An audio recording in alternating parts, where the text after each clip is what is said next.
From the Library of Congress and the Smithsonian National Museum of African American History and Culture.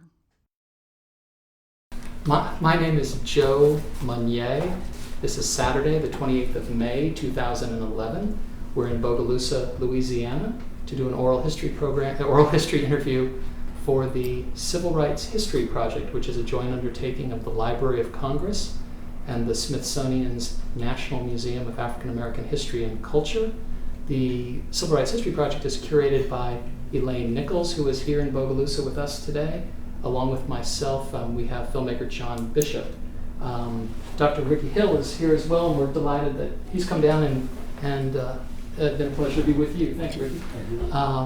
We are in the home today of the Jenkins family, and we'll be doing an interview focusing on the Bogalusa movement, and I think I'll pause there before introductions.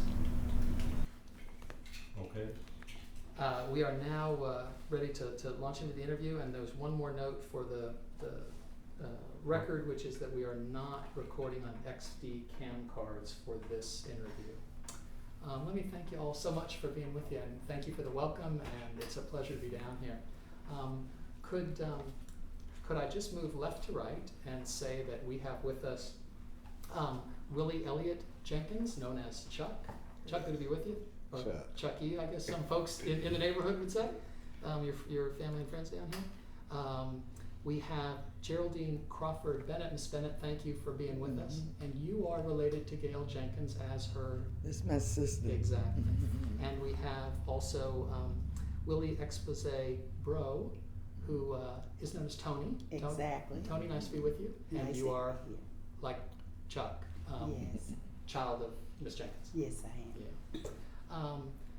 Let me just ask for a sketch, and perhaps Miss Bennett, a sketch of your recollections of the nature of life here in the Black community in Bogalusa, say, before the movement. It was very segregated before the movement, but my sister was born a go-getter. We worked in a white clinic where no blacks were allowed. She was a cook and I was the maid. She had one daughter and I had one daughter, the rest was boys. She decided that those two girls was going to college, and she went from there, and we took a lot of beating, a lot of abuse. She never changed, and that's how we started in the movement, because her desire to educate those two girls. Tell me a little bit more about your sister. Tell me a little bit more about your sister. That's it. You would have loved her. She never backed down on nothing, even doing segregation. When we had the segregated schools, she was still she was a born leader. She could get you to do anything you wanted to do if it was for right. And you couldn't turn her down. You had to go with it, although you may get killed, but you still went with her. That's what the kind of person she was. And I loved her so much, I can't talk no more. Yeah, sure, that's fine, yeah. Toni, would you like to recall some of your memories, your mom, when you were a young child? Yeah, my mom was a very strict mama. She always said that when you graduate from high school and go to college, it wasn't an option with her. And I can remember at one point in time that a politician asked her, he said, Gail, he said, we'll give you anything you want, to get out of this movement. He said, he was talking about money. And he said, how much money would it take? She said, you can't pay me enough money to get out the movement. He said, well, what would it take? Why do you keep doing this? She said, I want the same thing for my daughter, my black daughter, that you want for your white daughter. And she said, that's what the movement is all about for me.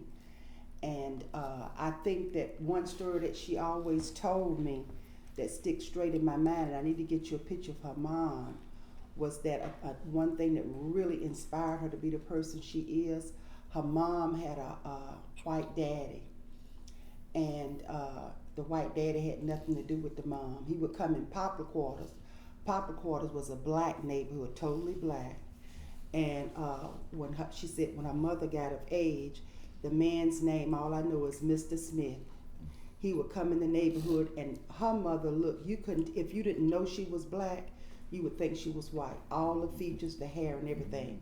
And so the man would, the kids would tease her mom and say, hey, Willie, there comes your daddy, there comes Mr. Smith. Ask him for a nickel. And she said, I don't want to. Yeah, Willie, ask him for a nickel. And when Mr. Smith would get up there, she would say, Mr. Smith, you got a nickel? No, Gail, I ain't got none today. And Mama said that just sent chills through her.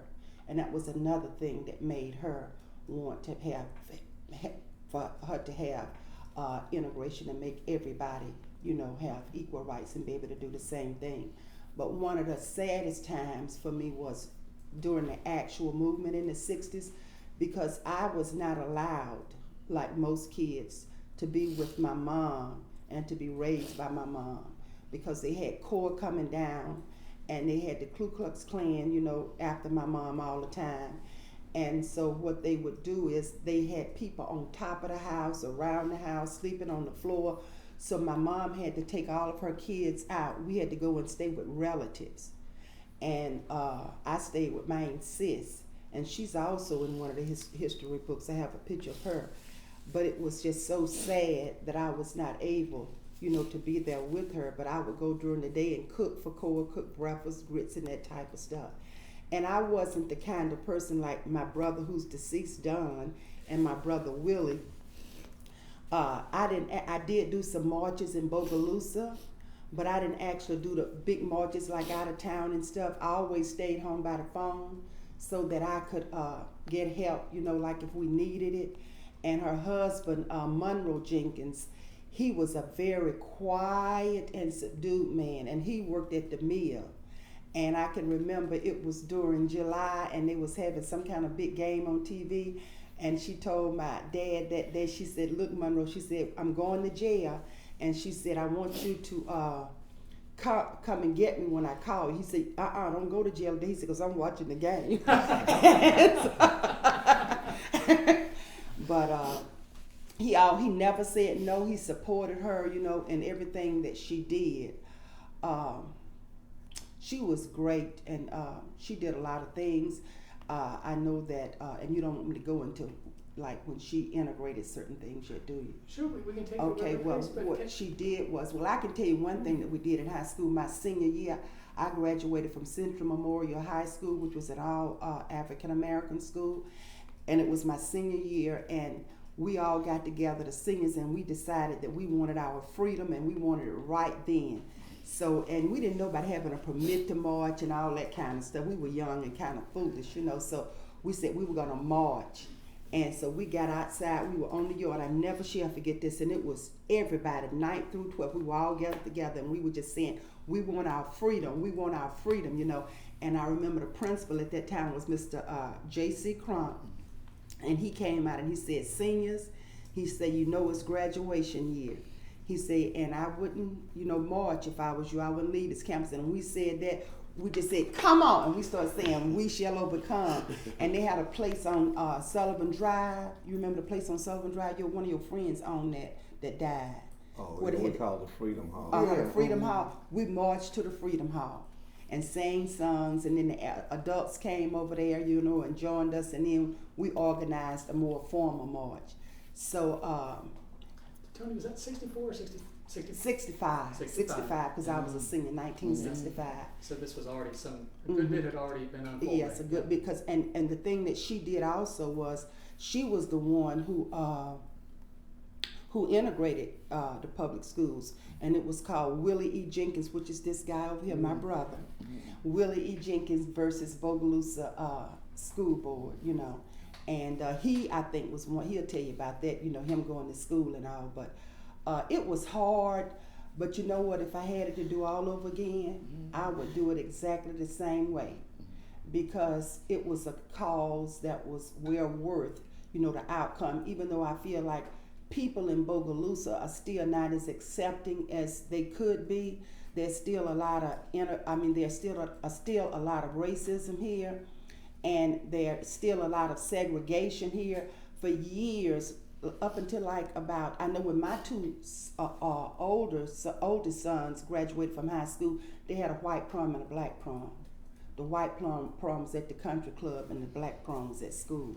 And that just stopped maybe in the last couple of years, you know what I'm saying? But I missed something, you know, by not being with my mom, but I also gained a lot. Yeah. And I did do what she said. I went to school. My mama was very domineering and very, powerful. I said, well, Mom, I want to go to Grambling, because my boyfriend was going to Grambling. She said, oh no, you're going to Dillard, and you're going to be a nurse. I said, Mom, but I'm scared of hospitals. She said, but you're going to be a nurse. Well, I did go to Dillard, and I finished, but I was not a nurse. I was a teacher, because I've taught school all my life. My brother can still spell wagon, because because that was the thing that I loved. But my mama always wanted to be a nurse. She did finish nursing school, and she was a cosmetologist forever, as long as I have known. You know, she did hair. And when she would do her hair at home, she had a shop, because she also worked at Desport Clinic. That was the white hospital. When she did hair at home, if she would have like young girls coming to get their hair done, I had to do the washing, and I had to run the comb through their hair, and then she would do what they call a hard press, and then I would comb the person's hair. So I worked for her.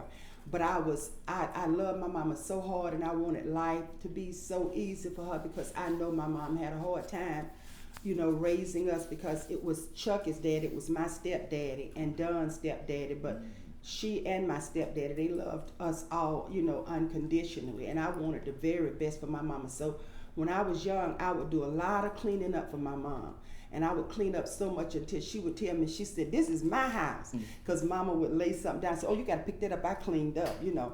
And I would wash clothes and hang them on the line and mop. And at that time, she had the wooden floors that you had to use the Johnson paste wax. I would do that and buff them. So one day she got me in the car and she said, I'm taking you to the jewelry store. And I said, for what? She said, I'm going to buy you a ring. And I said, why? It wasn't a special occasion. She said, because I don't ever have to ask you to do anything. She said, you just go ahead on and you do it, you know. And even as I became grown, I would go over and clean up for her and clean out her deep freeze and try to do things, you know, to make her happy. I love my mom so much, and I miss her every day of my life. It's not a day that passes that I don't think about her. And I consider her the forgotten hero, because they do a lot of things for people here, but my mama was the backbone of the civil rights movement. But she was not the one that wanted to be in the forefront. She thought that was for the men to do. But she was the backbone. The Voters League, that was their organization, started by my mom, Gail Jenkins, A.Z. Young, R.T. Young, and Bob Hicks. And A.Z. Young became promoted. He got a promotion and he went to the governor's office. Bob Hicks got a promotion and he became a supervisor at the paper mill. My mom didn't get anything, you know, but it wasn't about that for her. It was about, you know, the civil rights movement, and she always wanted the black male to be the superior person, you know. I want to come back. We'll certainly ask the question of women and how their leadership and their work in relation to these men in the community and who are doing work is something that I'd love to talk some more about. So and we will. Chuck, how old were you in 64, 65 I remember period? when the first march I ever went to, I was in the 7th grade. 7th grade. My sister came and got me out of school, said we was bar captain. I didn't even know what bar captain was, but she said, you're going to get your freedom. Well, I went with her to get my freedom. You're about 5 years apart. Is that right? About 5 years apart, yeah. So she said, you're going to get your freedom. So I wanted freedom. And that started the civil rights movement for me. You know. But now they all talk about my mama was so strong, my mama was mean. That's the way I remember. I didn't have a choice, you know. I used to come home and That's I tell not her, mean. well, no, she was a strong person, but she was mean. I thought she was mean. Because at the time, she didn't, like you say, she was domineering. She didn't give you a choice. You know, you didn't have a choice. It was her way. Yeah, when they got ready to integrate the school, she said, Chucky, you going to file a suit to integrate the school. It wasn't whether you want to file a suit. She said, you going to file a suit. And then I remember coming home some days, I said, Mom, I hate white folks. She said, well, I said, I hate all white folks. She said, you can't do that. I said, why? She said, because my mama white. I said, if your mama white, I hate her too. But that, it was just a lot of pain and stuff that we went through. And I call a lot of slack, like from the black community, because they used to say, oh, you think you something because you going to the white school. Then they know I was catching hold of hell at the white school. I had no friends, so it was just always a conflict. Which you started at Bogalusa Junior High in fall of 67? 67. I think it was 67. Yeah. But, we'll come to that as well, because obviously we could talk for a long time just about that one thing alone. Ms. Bennett, I want to ask a little bit more if you could describe your sister's business, because I think the fact that she was an independent businesswoman gave her at least a little bit of autonomy and independence that would allow her to maintain her income as she started in the civil rights movement. So could you talk a little bit about your sister's business?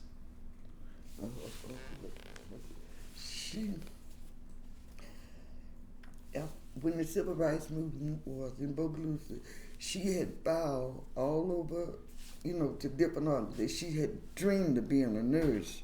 That's why she wanted her daughter to be a nurse. She went on, and they turned her down everywhere she went. And she went to jail numerous times, And then finally she got accepted in a school in New Orleans. And she had to transfer that every day for the 2.5 years until she got her degree. When she got when she was certified and passed the board, they would not hire her in Bogalusa. They had them a self-picked girl that went to school, and they gave her the job, and so my sister couldn't have that job. So she transferred to Covington. It's 28 miles from here. Her whole nursing career, and she was really one of the best nurses they had down there. Both of us were nurses at that time, but we never were able to work in Bogalusa. We always traveled, and that's about it. I can say something about the business. Her business was my daddy. He said that, she always used Gail Jenkins when she was getting in trouble. Mm-hmm. It was always Gail exposed when it was something he said, but now every time she's in trouble, I notice she's a Jenkins. But now business that she did, like the hair, and the nurse, and she had rent houses, and we had a store. Yeah, and the store, and your snowball stand. And a snowball stand. Tell me a little more about all that. Well, we had a store right next door to our house, and the children all had to take turns, manning the store and worked in the store. My stepdaddy, that's what he did when he loved that store too. He'd just sit out there and he would work in the store. And then we wanted a snowball stand, and after she got us the snowball stand, we didn't want it because it was too much work. But she said, "You asked for this snowball stand, you gonna work at this snowball stand every day." So we would go out there, and work in the snowball stand. And one thing that my dad didn't do, he didn't like, taking chances. And my mother was a chance taker.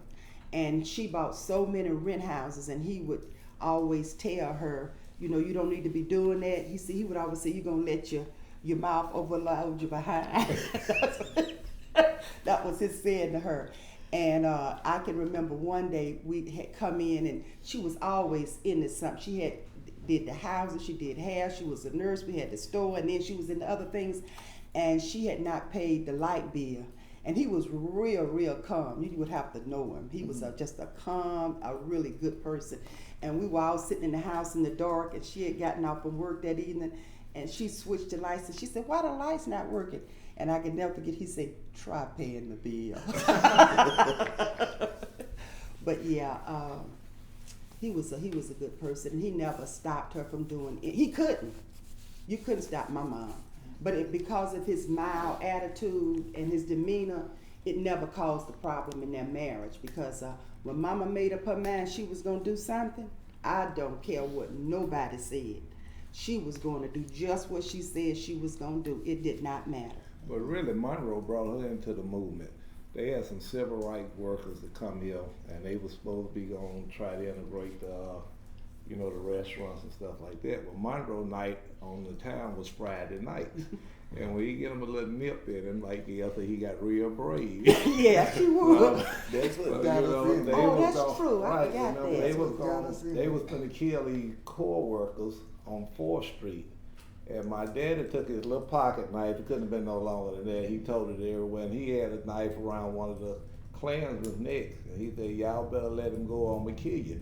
So after that, well, the next day when he was sober, you know, He things get had nervous. changed, you know. But then Gail came. That's what brought Gail into it. And they was talking about they were going to kill him and they were going to do this.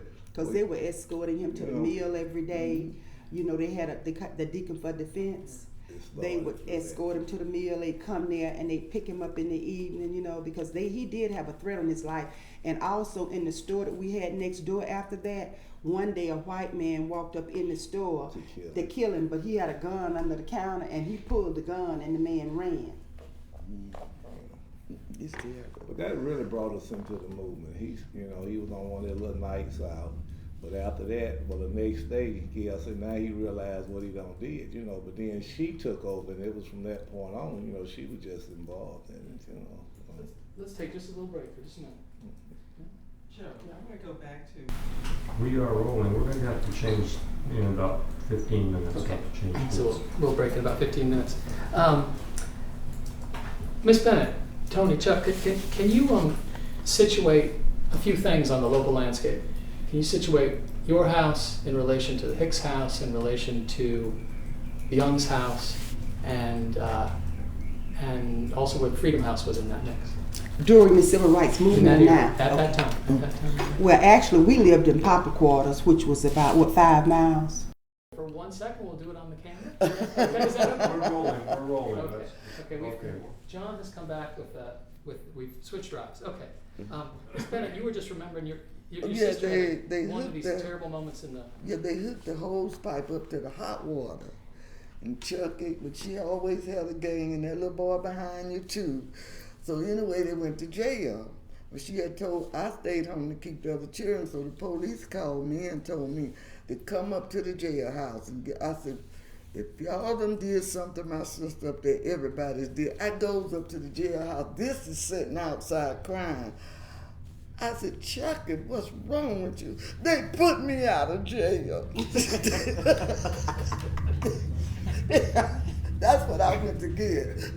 Said, now, I've never heard nobody cry to be out of jail.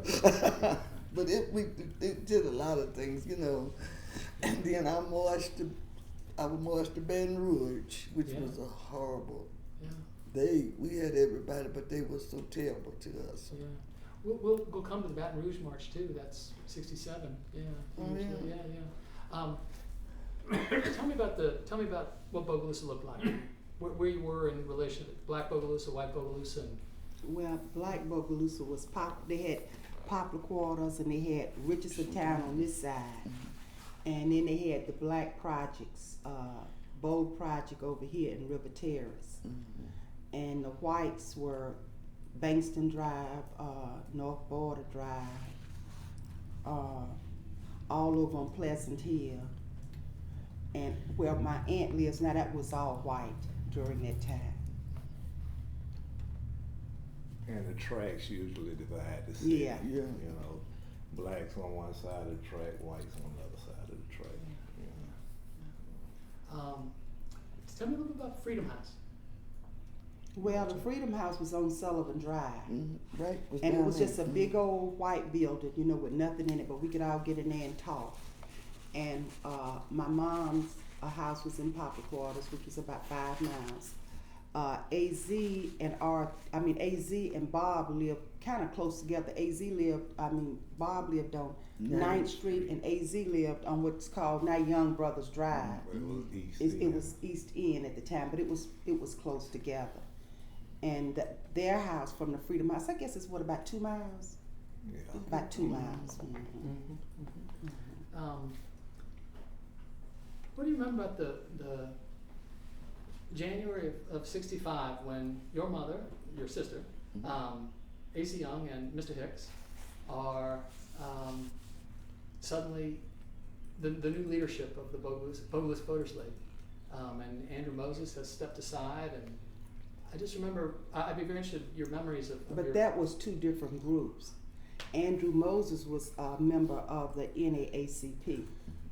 He actually was outside. He resigned his Oh, Voters for the League Voters League? membership. That's when Yeah. the I new don't leadership- remember him the because leadership came in. it was a whole different set Well, of people. I remember some of it because I remember Gail saying he was Uncle Tom. Yeah. Well, I that's the wouldn't truth. say that. They were saying he was Uncle Tom, and he wasn't, taking the best interests of the black people. They was thinking like he was getting paid or doing a little something. Now how much of that is true, I don't know, but this is what they thought at the time. And that's when Gail went to AZ and they wanted him to take over the Voters League. For a while she was the president of the Voters League. And she was saying, well, she think that a man ought to be up front, but she always worked in the back, Why do you think your mom thought a man should be up front? What were the reasons? I'm sure there were many, but... Well, a man is supposed to be the leader of his household. That's the person that's supposed to be playing the leadership role and in charge. And that's biblical too. In the Bible it tells you that the man is the head of his household, and women, wives are supposed to submit to their husbands. So I think, and we were raised in the church, the whole family. You didn't go to Sunday school, you couldn't go out walking on Sunday. And that was a big thing in Bogalusa because there was nothing for kids to do. But she said, if you don't go to Sunday school, you're not going out walking when you get out. So we were all raised in the church, and I think that's the biblical part of what she had been taught, during her upbringing. So you think it was that more than a strategic calculation about who'll be... No, I don't think that, and I think it was that, and I think too that, even now today in Bogalusa and other southern states, they will promote a black woman before they will promote a black man. I was supervisor of the federal programs in the school system.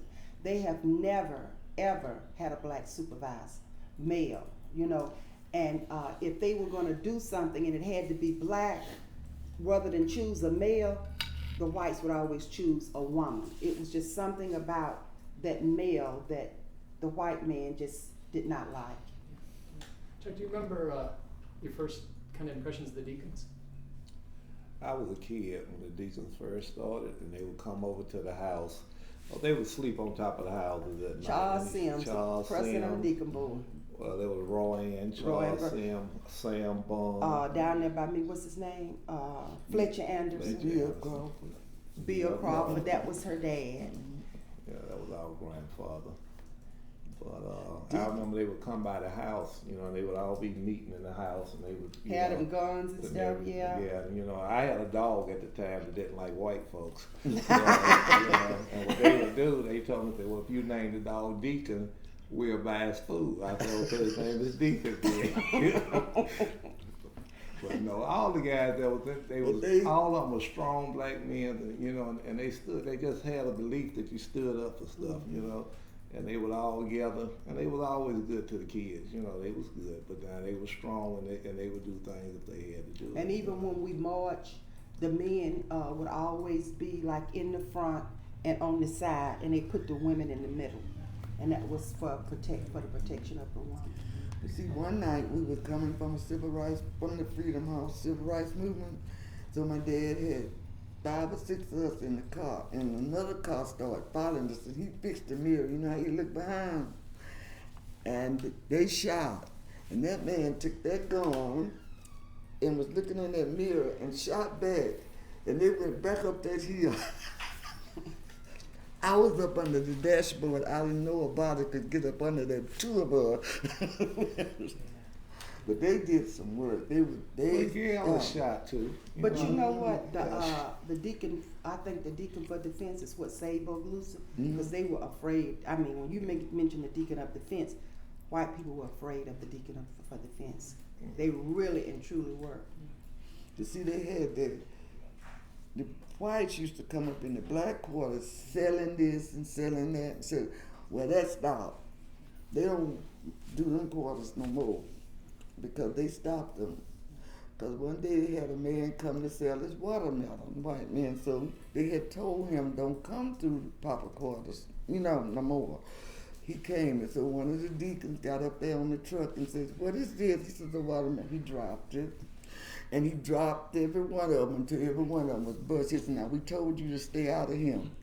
That man left there running. That was a good message. But you know, you mentioned earlier about Gail businesses. That store that Toni was saying that we had, my mother always told me that they bought that store because they had a white guy that ran Mr. Crosby, and they say he was liking Toni. You didn't know that? Yeah, you had your admirer. But anyway, Gail say Monroe bought the store to get rid of him because he was like our next door neighbor at the time. You know, so he bought the store to make him move. You know. Tell me about the ways that I know you've said that your mother, I think her title was Secretary Treasurer of the Voters League, and Mr. Young was president and Mr. Hicks vice president. Can you describe some of the times you saw your mother in the community, her style, the way she interacted with people, the way she interacted with Mr. Young and Mr. Hicks? Well, she was domineering with them too, not in the public, but in the private life. She would tell them what they were going to do when they got out there. And if they try to change her mind, she had a rationale for why it should be the way she said it was supposed to be, you know. But I guess my biggest experience with her, with dealing with the public, she was a member of the Bogalusa City School Board for 27 years.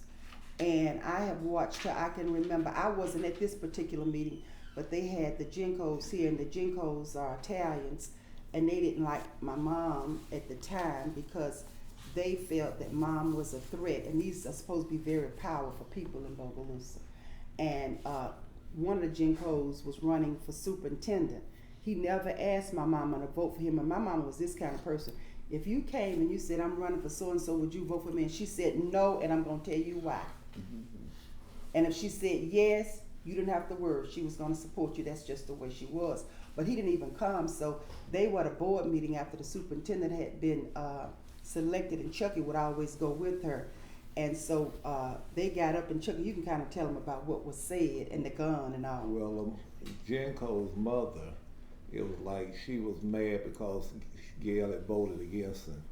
So she jumped up, and Gail jumped up and pulled a 38 out of her purse. And laid it on the thing. And laid it on this is at a school board meeting, she said now. And she said, you're going to meet your mammy today. Yeah, that's just the kind of And person she my was. mama did a lot of, she used a lot of profanity. I mean, in the public. In the public, at those board meetings, because she wanted things to be right. And I mean, she would sack people out and just tell them off. I mean, that was just her way. I can remember a young lady, she's young, her name was Dee Dee McCullough, and this will always stand out in my mind. She was at a meeting and they were discussing something. And mama was saying, well, I don't remember what she was saying, but Dee Dee said, well, Miss Jenkins, in my eyes, you haven't done anything. And she said, Dee Dee, damn your eyes. And she just went on and started talking about what she was talking about. And the lady jumped back like this, But that was just the kind of person. But my mama was really, she was a kind person too. I mean, you saw that part of her, but she would do anything for anybody. And it didn't have to be black. It could be white people too. White people have come to my mama when they were not being done correctly. Poor white people and people who were being mistreated. And she would work just as hard for them as she would for the black man. And I'm going to just give you an example of her, the way she was, her kind and her sweetness, She, my stepdaddy had 3 other kids for another lady. Those kids would spend the summer with us. They had this guy that was a friend with Chucky, and I can't think of his name right now, and he didn't have anywhere to go. My mama let him come and stay with us. Your sister, Gilda, our senior year, she lived with me our senior year. And that was her, she was just a very kind person. And nothing mattered to her, like in her house and stuff. She just wanted people to feel welcome and, accepted. And she didn't care about stuff. You tear something up, it was okay. That was just the way she was. She was very weak. But the thing that always bothered me about my mom, and I didn't tell her this until I was a principal at Denhamtown in the 90s. My mom had never, ever, ever told me that she loved me. And it bothered me. And so I wrote her a letter because I was afraid to, to talk to her about it because I didn't know how she was going to react, and I wrote her a letter, and she came over to dinner time, and she said, Toni, she said, you know what, I came to tell you I love you. She said, but the reason I don't tell you I love you every day, she said, because I show you. That's right. She said, I show you every day how, you know, how I feel about And you. she always did. I used She to did. say, you know, I said, Gail, you never told me you love me, but I know you'll fight a bear for me. You know, That was just her way. You know, Mm-hmm. Yeah. Let me ask, for what memories come first to mind when you think back on all the protests through 65? What memories stand out? Well, two for me. One was over by the old junior high that burned down. The Ku Klux Klan pulled a gun on AZ, and somebody started screaming, "They got a gun! They got a gun!" That's very vivid in my mind because it happened right next to the school where I was at. And then the other one was it left my mind. Go ahead on, Chucky. I think about it. I had my both of them. first one is the march from the Freedom Hall down Columbia Road. And this white guy ran out gonna hit somebody, Applewhite. He was gonna hit somebody with a crowbar. And the police ran over him. And he was flopping in the road like his back was broke. And everybody thought it was a black that had got ran over, you know. And that was the first march that I was really in. And they say, oh, they done killed some blacks. Let's go back to the Freedom Hall. And we get back, we marched back to the Freedom Hall. We stayed there a couple hours, and they say, we gonna go back. You know, and that was kind of hard to do because you just went through this here. It's like 1,000 white people. Sometimes we would march, it wouldn't be but 80 of us. Mm-hmm. You know, we would have crowds of smaller Sometimes than it'll be 80. big numbers. Sometimes it would be big, you know, but now you got to go back through this here, and you know, and Well, I remember March. We were marching down Columbia Road, and Hattie Mae Hill, who stayed in the movement, and she was a member of my graduating class. The police took a hose pipe and ran out, made her dress come all up. They pulled her dress up and sprayed her with a hose pipe. That was very vivid to me. Chuck, take a little more time, if you would, and tell me what that looks like when you walk down that street. you know what, you develop like a tunnel vision. You trying to, you know, ignore all the things that's going around you. But you know, at this time I'm like 13 or 14 years old, you know, so I really didn't know what the fear was. I really didn't even know what we was really fighting for. All I knew was she had told me I had to get my freedom. So, you know, we got to do this, you know. But now it was times when you would walk and you would want to go back. But now I had more fear of Gail than I did the people out there in the street. So, you know, I had to do it. You know, she said, you're going to go do it. You did it, you know. My most memorable time was we going to Baton Rouge. And I told her, I said, Gail, we're not going to have that many people walking to Baton Rouge. You know, that's 200 and some miles from here.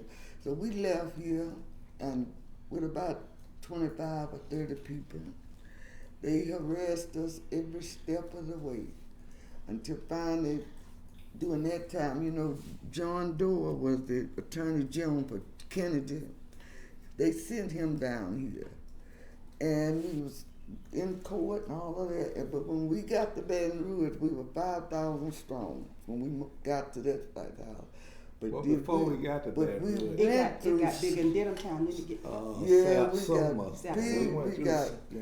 They put rotten eggs, and I went to get the rotten eggs out of my head, and I pulled the hair up, but they had one of them pop they hit, and the blood was shooting out, and I had my baby with me, and my husband was in Vietnam, and I was gonna kill with the National Guard, the Army, and everybody, and I was gonna kill everybody there, but we kept right on marching, and they said, "Shut up."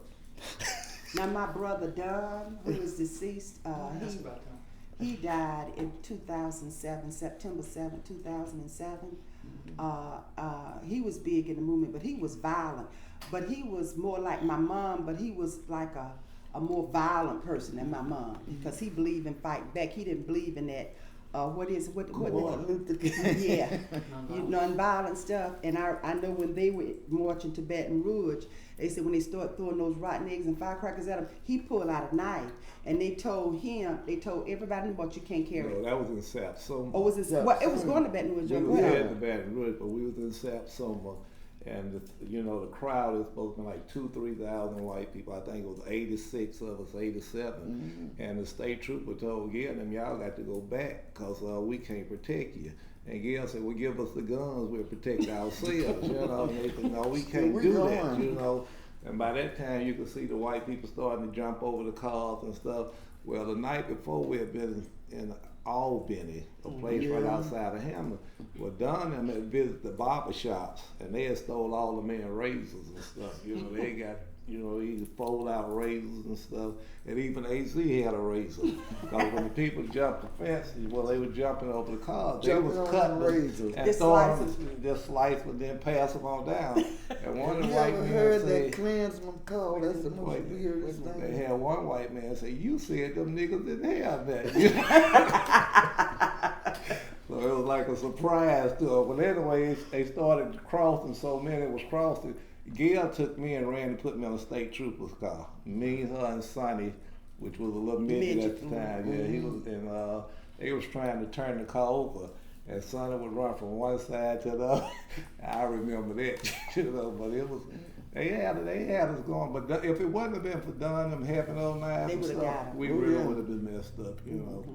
But then the state troopers that went ahead and talked to the people, they were gonna let them fight us, but they had said they weren't gonna have any weapons, you know. So Don was age in relation to He you? was in the middle. He was in the He was, a couple years younger than you. 1 year. 1 year. Mhm. Yeah.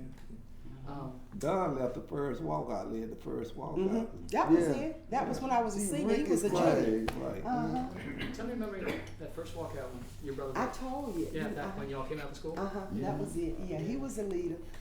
Tell me about a little more about your brother. Well, he was just very violent. He's very, we call him humbuggish. I mean, even with the family, he was a good person, but he loved trouble. That was the light of his life. Let me tell you this. One night, Mom and I were coming from New Orleans, and we got in town, and somebody stopped us and said, "Don is over there with Pickaninny." Pickaninny was our cousin, and she lived on Ann Street, and said he over there say they gonna arrest him. Say he got a gun. Well, we went on over there, but when we got there, a black policeman told us that she just made him go on home, and she took the gun instead of taking him to jail. Well, he was staying in one of Chucky's apartments, so we went to the apartment and we knocked on the door, and we got in there. Oh, he's all riled up then, and so she said, "Don, said you don't need to be out there in those streets causing no trouble. You go to jail, and I'm gonna have to get you out." She said, "I wish you wouldn't do that." He said, "Let me tell you something, Mom. They had a man there talking about you, and he was about 6 feet tall, and said, I told him the bigger you are, the harder you fall." He said, "I was gonna kill him." He said, "Let me tell you something else, Mama." He said, "Anybody talk about my mama and my sister," he said, "let me go to jail and do my time." He said, "Cause I'm not gonna let nobody talk about my mama and my sister." And Mama kept talking. He said, "Now, Mama, you in my house now, and you need to get on out of here." He said, "Cause I ain't for that." So we just closed the door and left. I mean, that boy was a radical. But one time, Gail had let him use the car, and he was coming down Columbia Street. And hit about 25. You know, the white guys started, they were Oh, throwing that was- at the car and stuff. So Don shot at him. He was in high school at this time. He shot, and he knocked the antenna off the car, but he told Gail he had shot up in the air. And she said, "How the hell you shoot my antenna off if you was shooting?" But he was just like us. She would shoot too. Yeah. You know, it's funny. Enough time has passed that sometimes we talk about these things. We laugh and A little smile laughter. just a little, but at the time, Oh, I no. don't imagine It you was smiling, but serious. that was some Oh, serious God. stuff. And the fear must have just been all with you all the time. Yeah. When I first went to the school, the night before we integrated the school, Mr. Fleming was the Yeah, I principal. remember him. And he was on the radio talking about the niggas was invading the schools. Now I'm thinking I'm going to this man's school and he's supposed to be gonna protect me. How can so when I get there, the first day we got the crowds and you're trying to figure out how you're gonna make from one class to the next class, So coming down the hallway, this white guy hit me, he was on a crutch. So he hit me with the crutch. I didn't say anything. So the next day, I borrowed me a pocket knife. And I went to school that day, and when he came down the hallway, he wasn't on the crutch. And I went to whooping on him every time he get up. I started to cut him, but there wasn't no need to. I think, he was getting whipped so well. So anyway, when I get to the principal's office, he said, "Don't you know niggas ain't supposed to hit white folks?" You know, but it got to the where they used nigger so loosely, it didn't really affect me, you know. I said, well, what am I supposed to do? He said, well, you supposed to come tell me. So he said, did you have a knife? I said, yeah, I had a knife. He said, well, don't let nobody know you had a knife. He said, because that's going to create a problem up here, you know. But, you know, and that was the day when they pulled the gun on AZ. Yeah. They surrounded the school, the Klansmen did. And we was getting ready to get out that evening. Well, Gail and AZ and Barnum had to come up there, and they pulled the gun on me. Yeah. But you know, it was like you say, we can laugh about stuff now, but it was a lot really of stuff sad. that went on. You know, Terrible. I had my coaches, Coach Giddens, and he would say, "Willie, don't get upset when they call you a nigger." He said they used to call me a dago all the time. You know, so we would be out. And they would have their little class jokes, you know, I'd be the only black in the class. He said, well, you know how a black get a suntan? I say, no. He said, well, he put the palm of his feet and the palm of his hands up, you know. And, you know, and that was like a joke for them, you know. Then I would see blacks pass by, like in cars working for white folks, and they would say, well, there go your nigger slaves, you know. So it was something we had to fight and deal with every day, you know. And he had made a statement, Coach Vogt, he said, well, the next time one of them have a fight, we gonna just let them fight and see who's the best man. So I'm coming out of PE, and we're in this little locker room, and this white guy jumped on me. I think Bob Thomas was his name, and Kenny Kellis, but he's a policeman now, Kenny Kellis is. But I beat Bob so bad, then like 30 guys went to jump on me, so I had to run. I ran to Coach Gibbons' office. I said, man, give me your gun, because he always told me he kept a gun. I said, give me your gun. He said, for what? I said, they at me. So when he got in there, Coach Vogt, he said, well, Coach Vogt, look like we're going to have to let him go fight and see who the best man. Coach Vogt told him, say, no, because the white boys in there laid out. You ain't got to let them fight no more, you know. But this was like every day something we went through, you know. It was common. When I got up in the morning, I never studied. I was figuring out how I was going to make it through the next day. Now, my education came in the black school from the 1st through 8th, you know, and I really feel like with those 4 years of high school, I didn't learn anything, you know, because it was survival mode. I'm just trying to survive, you know. But this was every day. On that note, Toni, you mentioned when we started that you know, you lost a certain kind of contact with your mom in a way because she was always obligated to do other things as well than just be with the family in a more, you know, normal pattern outside all the chaos and craziness. Can you all think a little bit about what the movement cost and how, when you think back, how I can tell you one big thing it cost me. Yeah. When I finished college, I always wanted to come back home and work. I've always been a person. I don't know why I just love Bogalusa. Even though it doesn't have anything and it has some really bad memories. This is where I was born. This is my home. This is where my friends are, my family is, and I love it. And when I got the first year, I couldn't get a job here because I worked in New Orleans. So I worked in New Orleans. And the second year, I worked in Picayune. I kept trying to get a job. But they had a lady, her name was Miss Earls, and she really liked me. It was a white lady, the supervisor. So she called me for a job the third year, but I already signed a contract, and she said, I could get you out of the contract, you know. So anyway, I had to come, and you don't even supposed to go through the superintendent, but they made me go through him. And at that particular time, it was M.J. Israel. They named the street for Bogalusa High School after him. And M.J. Israel had me in his office, and I never will forget, he said, Toni, he said, why is your name Expose and your mama name is Jenkins? I said, because that's my mama's maiden name, and she had me before she was married, you know, but that was just something to really just put down on me. When I told mama that she wanted to go up there and destroy the school, and that was before she got on the board, I said, no, mama, just let it alone, you know, I handle it, you know. But I always say that, you know, God would intercede, you know, he would intercede, he would come in. I can remember the day that after my first day working in Bogalusa, M.J. Israel had died. And they had a silent moment of prayer for him in the auditorium. And you know what, some battles you don't have to fight. And I think it's because of the way my mama has brought me up.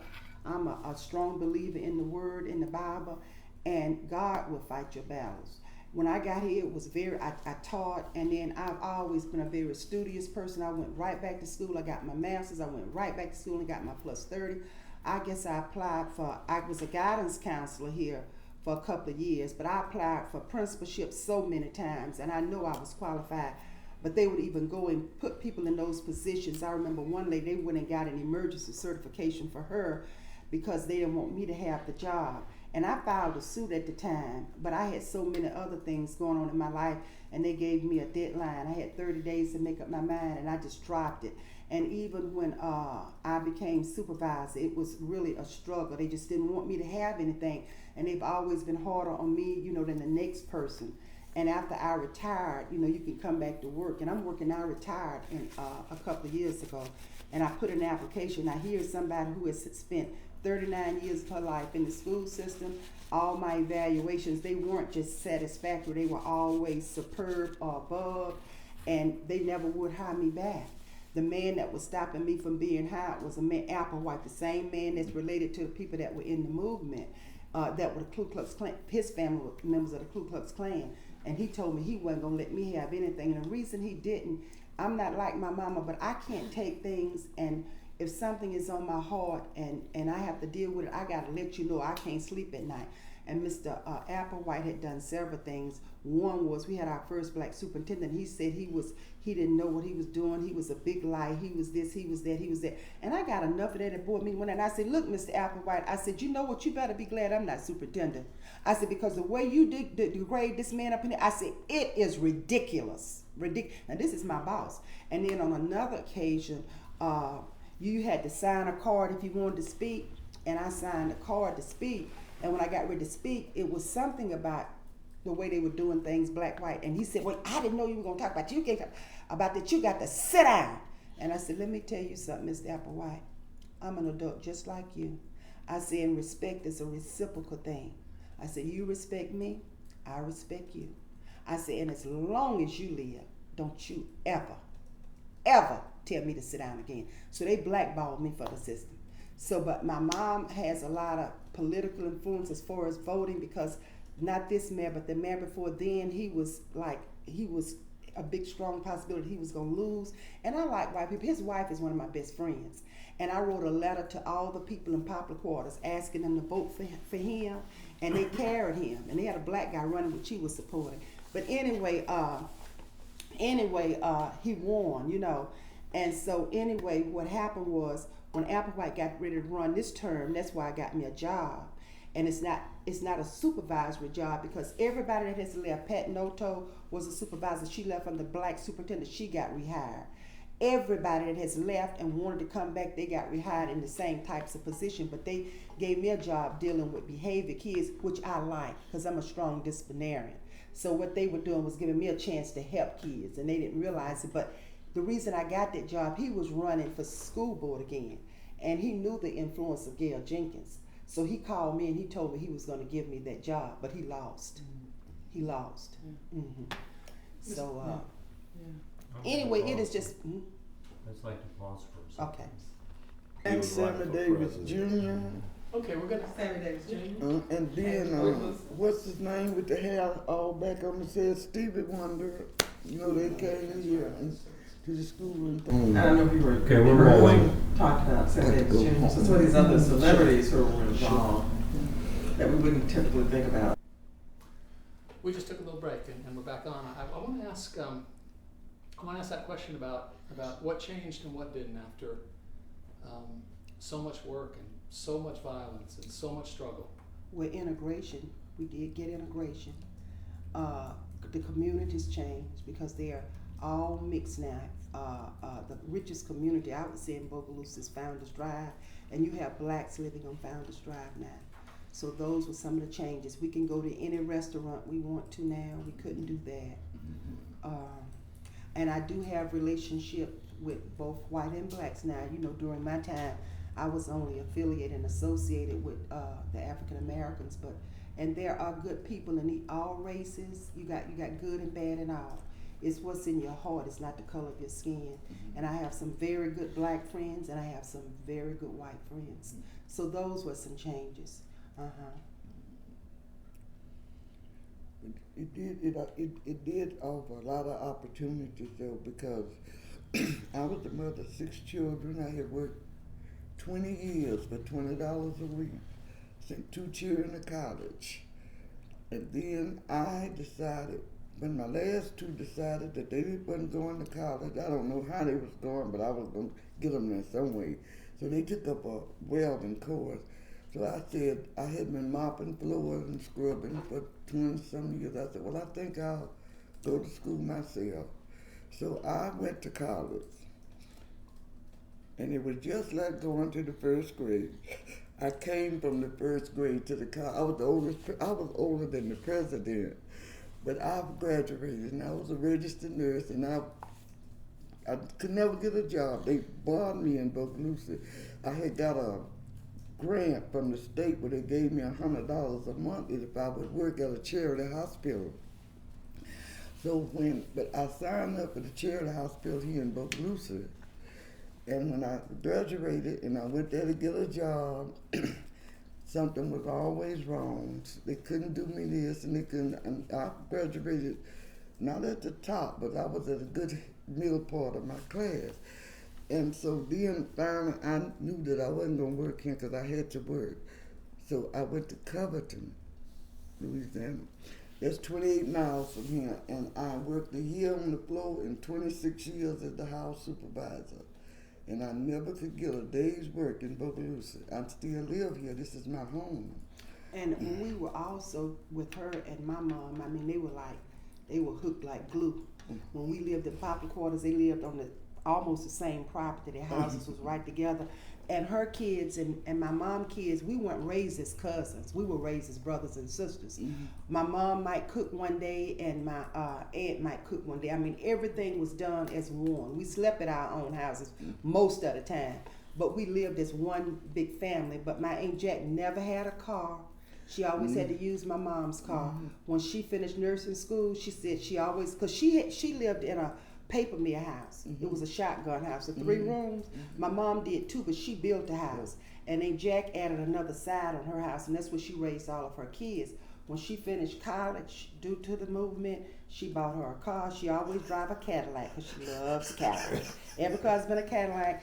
And she also bought her a house over in the white community. So that is something good that came out the movement. If the movement had never started, she would not be where she is today. When it first, years ago, I remember we had the theaters, the State and the Ritz. All the blacks had to go upstairs. And they would make the price cheaper, but it make you think you was, getting by. But blacks had to go upstairs, the whites went downstairs. And when we come out to show, a lot of times you had to fight to get back to the black neighborhoods and stuff. It was. But now, one good thing about the civil rights movement, you very seldom heard of blacks killing blacks. Now they had 4th Street, which was all your bars and your community bars and stuff. But it was very seldom you heard of blacks killing each other at that time. Now, after the movement was over and people said, you hear more blacks killing each other now and stuff like that. But back then, because we had a common goal and a common enemy, we had to fight. We was all fighting, trying to get our freedom at that time. So nobody was killing each other, And even though the churches are still segregated, they were segregated then and they're segregated now. Now we do have, from time to time, we'll have Caucasians to join our church, and they do have a few, 1 or 2, but now you're accepted at the white churches. I was at a white church last month, and even though it was just me and my son and me, we were there. The people, when it was over, they all come and hug you and shake your hand and thank you for coming. Even though we choose our own church, they are still a lot more accepting now than they were where you weren't accepted at all, back then. Well, I don't see that many changes in our police force, though. Oh, the police force is brutal. That ain't nothing but corruption. They was prejudice back then. They still, you still dealing with the same thing. They haven't made any changes. Wow. Because, of course, there was that exceptional, so unusual, they actually got a federal judge to basically enjoin the police force. Unbelievable. It's just so rare. They about the same. Yeah.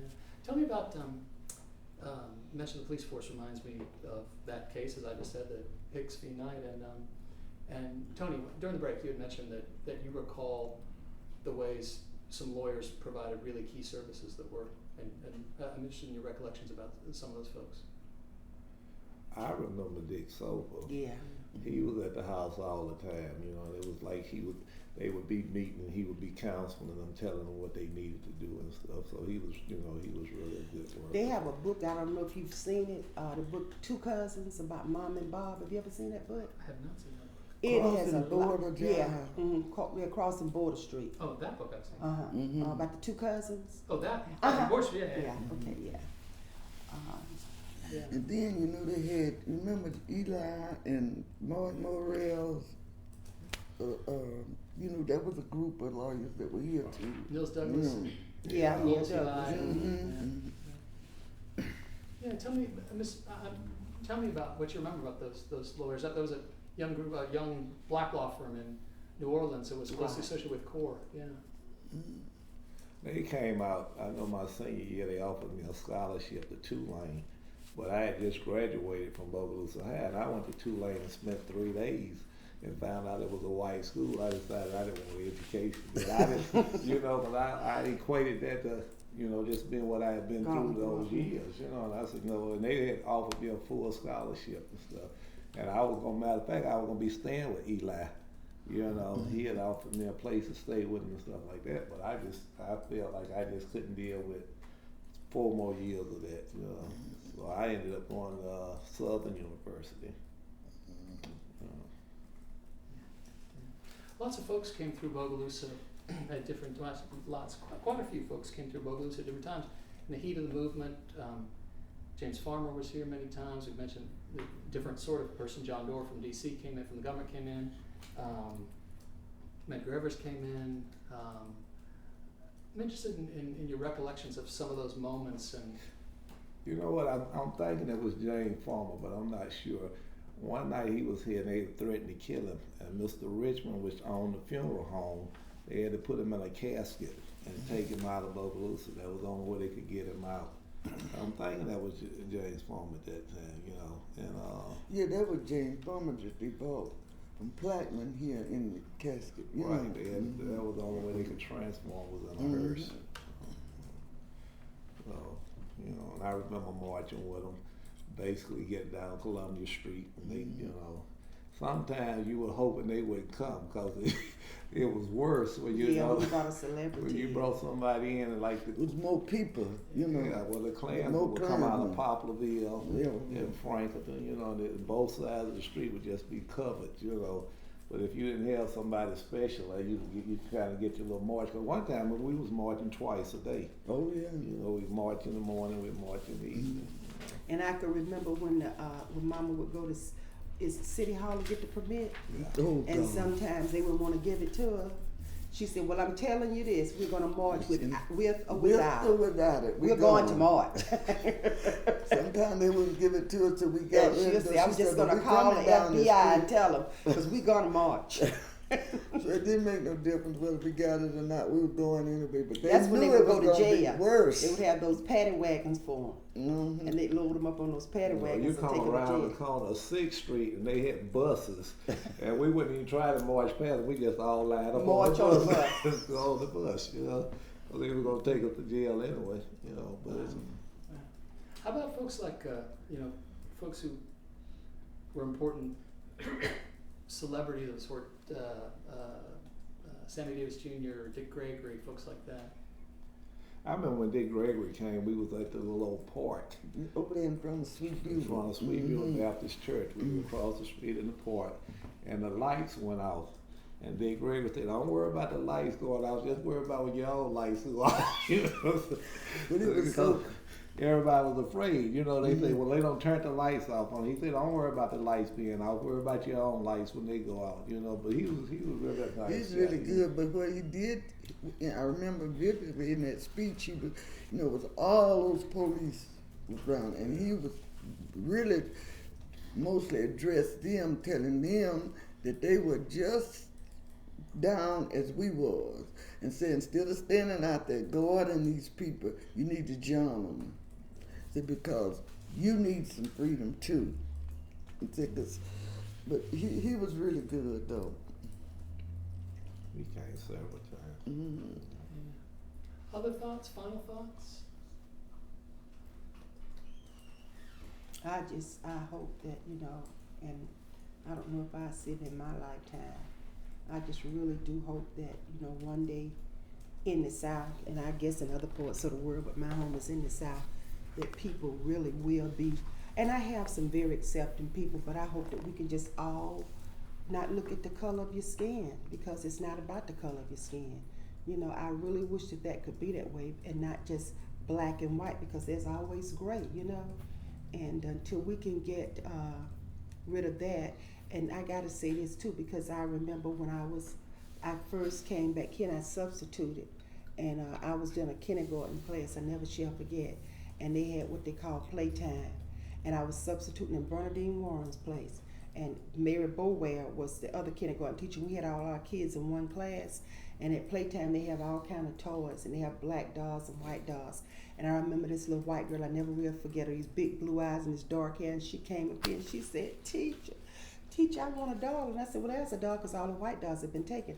She said, but my mama told me don't play with no nigger dog. And so anyway, I'm going to tell you how naive she was. I said, well, what color do you think I am? She said, you white like me. I said, no. I said, I'm black. I said, and there's nothing wrong with the black dogs. It's just a different color. Yeah, those kinds of things. And a lot of them are, parents teach those kids that. But now the kids, they kind of like have their own mind. And I think what they're doing is pushing them the wrong way, because we have so many interracial children coming through school now, so many black and whites that we did not have before. In fact, my oldest son married a white girl, and my mother was very, very, very upset about that. She wasn't going to come to the wedding. She wasn't going to have anything to do with it. He brought the girl to the house, and like I said, Mama was outspoken. She would say, Chucky, why you want to, Kyle, why you want to marry this white girl? Say the only race that can get a person in any color they want is the black race. Say, now why do you want this white girl? You can find you a white girl in the black race. And he said, Mama, cause I love her. So anyway, during the end, my mama, she was tough. But during the end, and I remember she asked him, she said the same, she said, what kind of car would you want if you could have any car in the world, Kyle? He said, I want me a Corvette. And she said, well, I tell you what, I'll go buy you a Corvette today if you don't marry this white girl. He said, Mama Gail, can't do that because I love her.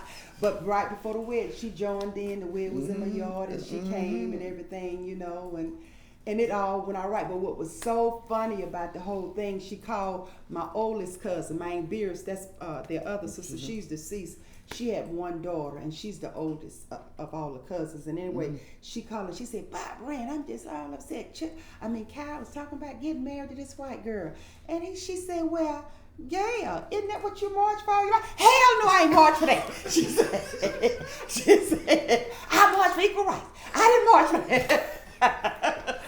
Opportunities in education. That was the name of the game, honey. Other than that, it let them back children. They could have deceived just like them white children. She'd have kept it separated. But you know what? I'm gonna tell you what. I wouldn't. The one thing that I wouldn't. Well, it would be the same thing, but I wouldn't want to trade places and be Chucky's age, and he was my age at the time, because I had a wonderful high school life. It was totally black. I was the black queen of my school. I was best personality and all this type of stuff. You didn't get that when it integrated, because they always got the white people to be those things. So that's really sad for him that he didn't have that experience and that camaraderie with his classmates that I had. We still get together and meet, and there's a bond, a special bond between us. He missed that. So that's really sad for him, but somebody had to pay, and I'm glad it wasn't me. I bet you. You see now, over at the white school where they go at, the high school now, most of the white people are busing their children to Franklinton. Are they going to private school? Now that white high school once had 100 members in their band. I think they got 6 or 7 times. 15. It's the very few whites there. Those that's there cannot is not able to go to Now the Franklin. paper dolls were all white, and they would have a token black. Remember Sam? She got to be a paper doll during integration. George Jacob. And Joyce Jacob. But now the paper dolls are all black, and you got one white. That's a dancing. That's the group or and they something? just That's that's just the reversing. thing at the high school. It's the Yeah. dancing team at the high school. I want to thank you all so much. It's a privilege and a real honor to be with you, and thank you for taking the time and being so generous with your welcome. It's really important to get this history, and I really appreciate your. Well, I just want to say, I've watched and I've heard and I've seen. We didn't do a lot of trying to sell my mom when she died. Like some people do. They try to have this and they try to have that. In fact, they are going to name a street after her, the street that she lived on. But I never went out and tried. The street after who? After mom. I don't want to name one. Oh, you don't? No, Okay, my but thing is, give you your roses while you're here. She's gone now. She ain't gonna know whether it's a street name after or not. but anyway, that's him. But anyway, that's my view. I yeah. don't care But for anyway, streets, yeah. my mama was really, she was a good person, and I said she was my heroine, and not only mine, she was a lot of people's heroine in Bogalusa, and I miss her so much. My mama has dealt with so many people. I'm telling you what I know, white and black. And I'm gonna give you this too. Ben Nevis, who's the senator now in Louisiana, he was on the board with her, and he was a racist at the time. And he got off the board because he wanted to be in the big politics. And the first time he ran for representative, he came to her house and he asked her to support him. She said, not only am I not going to support you, I'm going to walk the streets to defeat you. My mama knocked on doors and walked the street, and he lost that election. He came back the second Got time. on his knees. Got on his knees. And he said, Miss Jenkins, he said, I know I have done some things wrong. He said, I'm sorry, I'm a changed person. Would you please give me your support? And she said, I'm going to support you, and you're going to win. And he won. But you know what happened in that situation? Remember the first school board meeting he was on, he asked for a federal investigation of me. He wanted a federal investigation.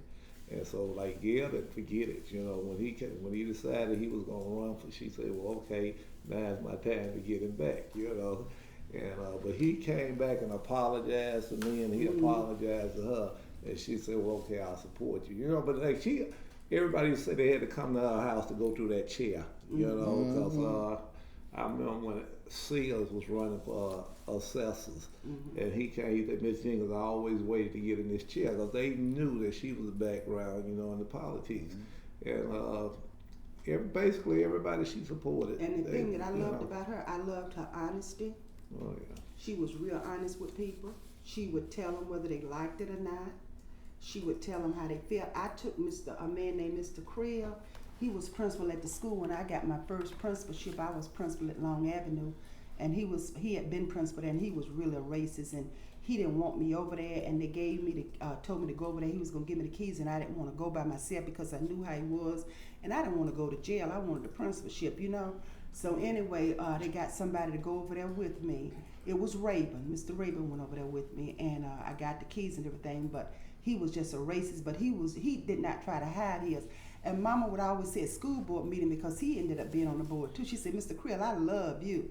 And I said, Mama, why you love me? She said, he's a racist, but he lets you know he's one. She said, that way you know where people are coming from. Yeah. So, and Mr. Creel fell in love with my mom. He would start talking to her and everything. She said, I love you because you're a racist, and I know that. So I know what I'm facing when I'm dealing. He said, but these other people on this board, he said, you don't know how they coming. So I have to be ready for them, And those were the kind of things that I liked. She was just real, real honest. She was real outspoken. I don't think that she really got what she really deserved in this lifetime. I really don't. Because I don't think that if it had not, and I'm not just saying if it had not been for my mama, I don't think integration would have been in Bogalusa, because my mama was the backbone. And she didn't care. She didn't care about them praising. Like, she could have got one of the big jobs. She said, no, let one of the men have a job, They offered her a job. The Keith and The governor offered her a job, and then Gail said, well, what about my sister? She said, he thought she was talking about this sister. She said, oh, we'll give her a job too. Gail said, you mean you'll give every black woman in Bogalusa a job? He said, oh, no, Miss Jenkins, I didn't mean that.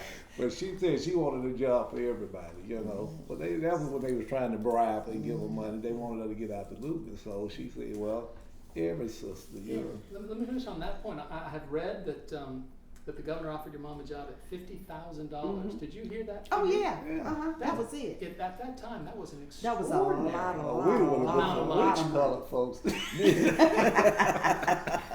She wouldn't take it. $50,000. Thank you all again. It's been a real Thank privilege. you, and Thank I've you. enjoyed it, and it gave me a time to go back and reflect because I have not done that, since my mama passed.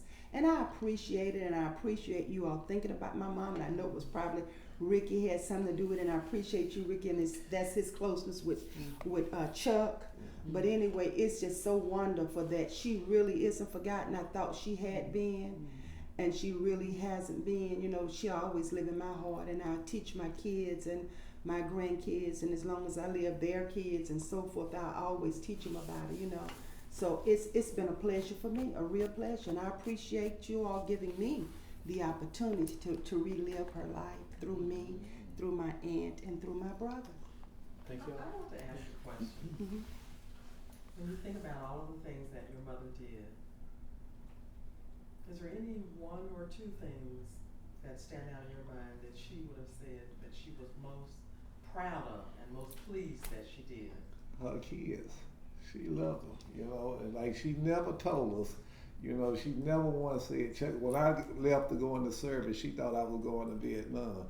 And, I was getting ready to leave, and my daddy said, you ain't gonna kiss your mama bye. And Gail said, oh, that boy too big for that, don't worry about it, But now I always knew, and the only time Gail ever told me she loved me was in her will. That was the last thing she said in her will. I want y'all to know that I love you. Oh, I know. She was not the kind of person who was always hanging around the children's neck like me. But she showed her love in so many, many ways. She didn't have to say it because she loved these desperately. Oh, no, I was like 12 years old and got arrested. And she, I called, I said, Gail, I'm in jail. She said, for what? I said, I was riding a motorcycle without no license.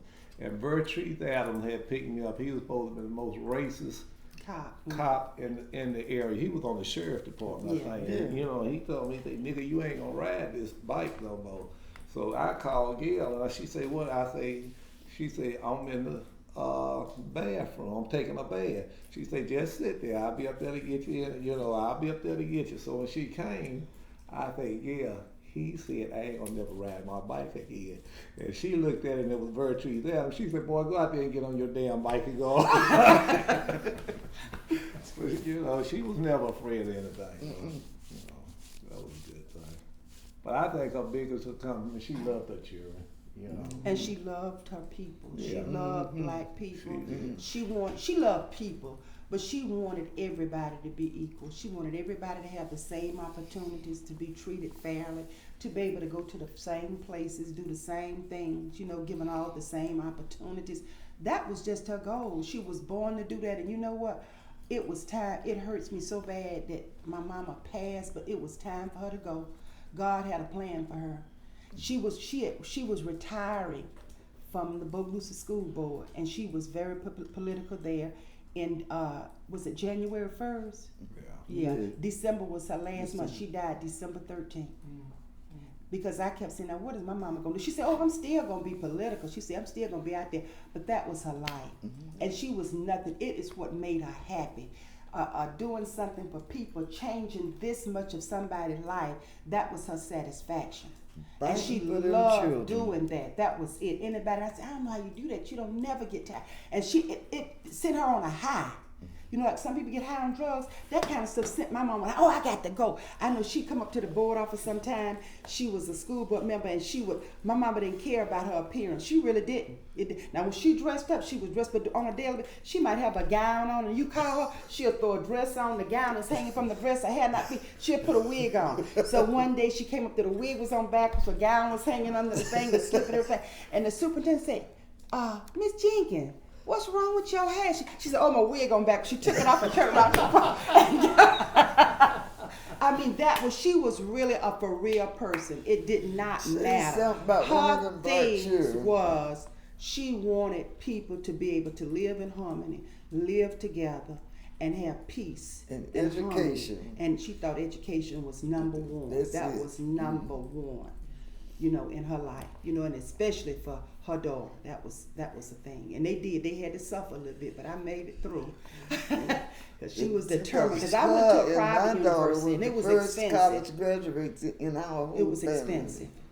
And she was determined. You know, I was going to go to a cheap college. She said, no, you're going to Dillard. And she made it all possible. I mean, so she was really a genuinely good person who didn't look for any kind of applaud or big, you know, elaborate anything. She just wanted to do things for people and help people to have a better life. That was her goal in life. And you know what she did right before she died, when she moved into that the last house that she lived in? She took everything that she had collected from the civil rights movement, and I hate she did it, everything. And she took it and she set it in her backyard and she put it on fire. She set it on fire. Everything. Why did you do that? When did she do that? She did that after everything was over, right? It wasn't too long before she died, huh? Why did she do it? Did she say, Yeah. She said it was all over. You know, she had done everything. She didn't need those memories anymore. She had them up here. She burned them all up. All them court Everything. orders. We went to Now I got district some like he courts does, and- but pictures and just memoirs and any kind of thing you could name. I mean, she just piled them up and set them afire. Did your mother ever? I tell you what she did do too. Richard Sobel was doing a book on her before she died, and he was going to her house at least once or twice a Sure week, was. and he was recording it. Now I don't know what happened. There What was happened? another lady doing it. Was another lady? She was having a book done. He was gonna write a book about her. Now I don't know what came of that because she passed. Thank you all very much. Thank you. Thank you. so very much? This has been a presentation of the Library of Congress and the Smithsonian National Museum of African American History and Culture.